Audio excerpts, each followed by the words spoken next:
Time for Teresa Tomeo, a little shot of vitamin T. Good morning, Teresa. You guys are a little bit off the rocker this morning. No way am I anywhere near. A little bit?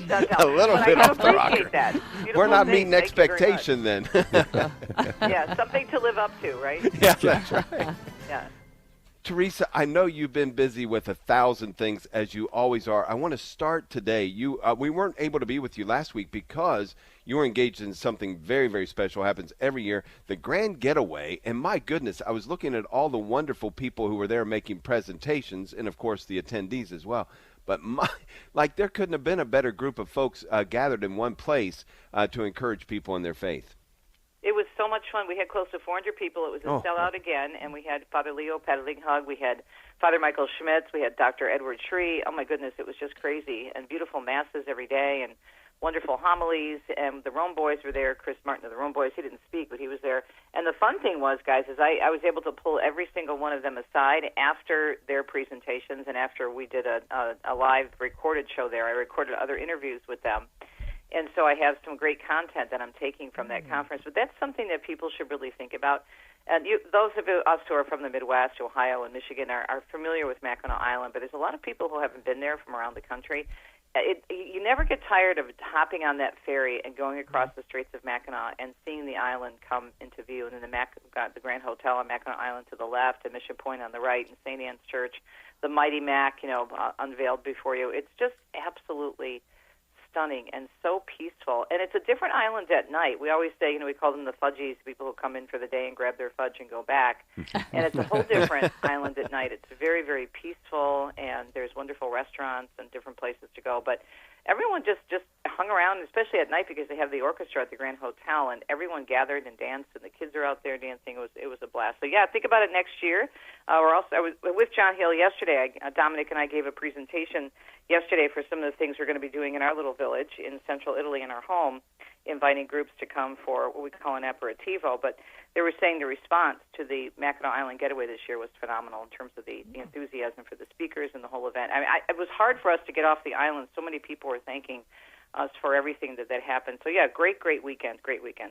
Yeah, and information about the Grand Getaway and all the other wonderful things that corporate travel provides for all of us of faith. Pilgrimages by CTS.com, pilgrimages by CTS.com, and Teresa Tomeo.com, a wonderful way to keep up with all that is going on with Teresa. So tell us, I know, again, you just rattled off several things that have happened just since the last time we've talked to you.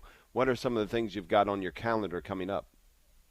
Well, we are heading back to the motherland at the end of the month, and then it's so funny, I have to go over for immigration purposes, and I have to fly back the same week, and I'm doing a big presentation for the Chaldean women through Mother of God Church, and that comes up on Saturday, September 6th. That's on my events page on my website, as you said, at teresatomeo.com. And then we get back to Italy, and we are based there through December. We've got 2 sold-out pilgrimages, which are fantastic. I've got the wine pilgrimage in October with Kelly, Women in New Evangelization. And then we have the couples pilgrimage that we have, I think over 60 people. Both pilgrimages have a waiting list. And I think people are really getting even more interested now in traveling.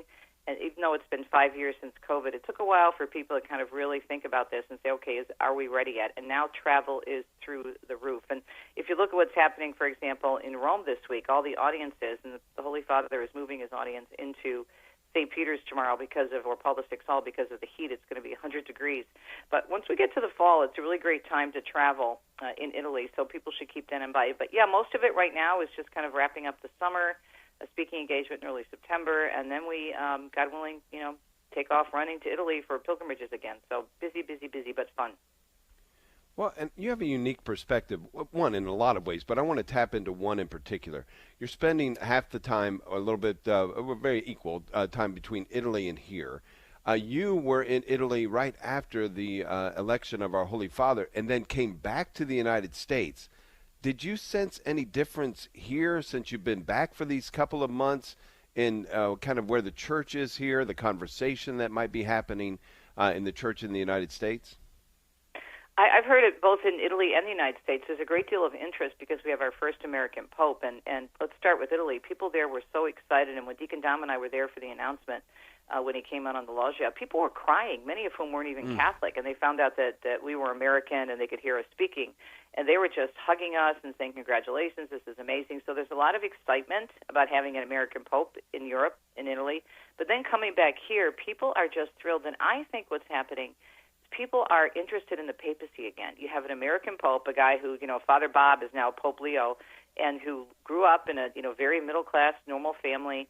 And people are saying, wow, this is really interesting. And so the more they look into who he is, I think that brings them closer to Christ, to St. Augustine, to the church. I think there's a very good openness about it right now that I'm hearing. People are unafraid to talk about their faith, and when they say they're Catholic, we get a positive response as opposed to a negative response. So I think he's definitely having an impact. And I think his whole persona, he's so peaceful and thoughtful, and he smiles, and especially when he was with the youth, or the Jubilee of Youth, 1 million kids there, it's having a huge impact. I think it's a great time for the church right now, both here and abroad.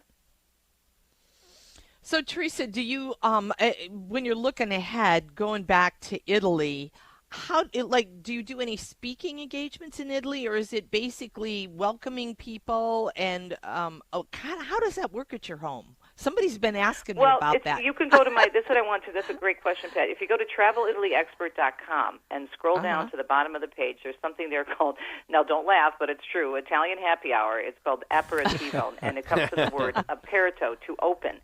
And it's something that Italians do practically every day, where they come together at the end of the workday, and they have maybe a glass of wine or maybe some sparkling water, and they have little bites to eat, like a little cheese, little olives, chips, something to open the appetite. And so what Deacon Dom and I decided to do is to welcome groups. We remodeled the garage downstairs. We just had a meeting about this yesterday at Corporate Travel and turned it into a little wine bar. We call it Bar Divino, and we can host about 24 people. We already had one group. Father Chaz from the Diocese of Lansing brought his group.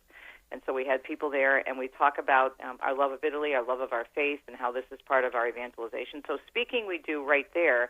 And then I also speak on pilgrimage. We do talks on our pilgrimage, but sometimes I am asked to speak to American groups who are visiting Italy. So it's more informal, I would say, than, let's say, a formal conference here in the United States, but that speaking comes with it. But it's such a joy for us because we love to share the history of the church in Italy and our own family background, how we came to live in Umbria. So it's been pretty exciting, but we are really looking at doing a lot of different things. And if people want more information, if they're bringing a group to Italy, we'd be happy to host them. Just go to travelitalyexpert.com and then scroll down to the bottom of the page. If you've got a group, even a small group, if it's 4, 5, 6, 10 people, we can host 24 people at a time in our little Bar Divino downstairs. So we're really looking forward to it. But it's all about evangelization. Father John Ricardo says the gospel comes with a house key. And so we really believe in the experiences that we've had is you meet people where they're at. Hitting them over the head with the Bible and the catechism doesn't usually work, but showing them love and hospitality sure does. So that's what we're starting to do. It's been really fun. We've had one big event so far, and we've got more to come this year.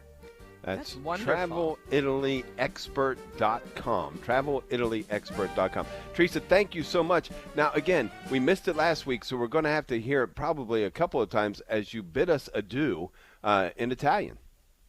Well, I'll say ciao. Yeah. Arrivederci. Buona giornata. Have a good day. Thank you, Teresa. Bye-bye, Teresa.